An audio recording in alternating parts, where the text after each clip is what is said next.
PM Modi Italy और Britain के 5 दिन के दौरे पर रवाना हो गए हैं। पहले वो इटली पहुंचेंगे और उसके बाद फिर वो ब्रिटेन जाएंगे।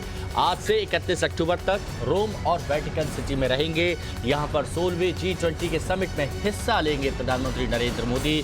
और पीएम मोदी ने रवाना होने से पहले एक ट्वीट किया है जिसमें उन्होंने लिखा है, रोम यात्रा के दौरान वैश्विक अर्थव्यवस्था, महामारी से स्वास्थ्य में सुधार और जलवायु परिवर्तन पर G20 सम्मेलन में चर्चा करेंगे।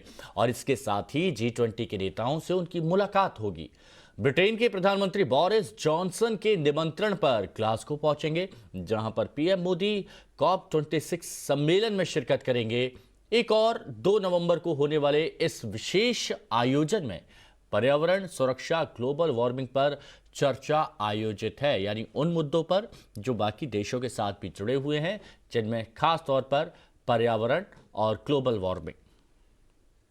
Yoga Day, in fact, this year for the first time in a big way in 3 locations. We had one in Rome, we had celebration in Florence, and we also celebrated for the first time in the Ministry of Foreign Affairs building in Italy, where the Minister for Foreign Affairs participated in the Yoga Day celebrations.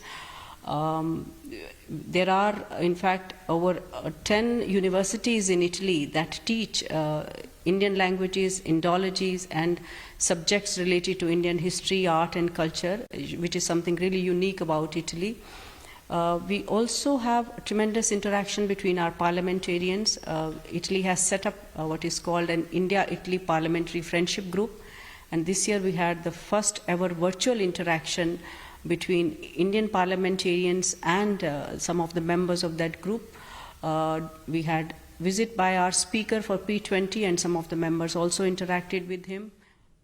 देखिए, शिरकत करने प्रधानमंत्री नरेंद्र मोदी जा रहे हैं। G20 नेताओं के साथ महामारी, सतत विकास, जलवायु परिवर्तन और वैश्विक आर्थिक और स्वास्थ्य सुधार पर यहाँ चर्चा की जाएगी।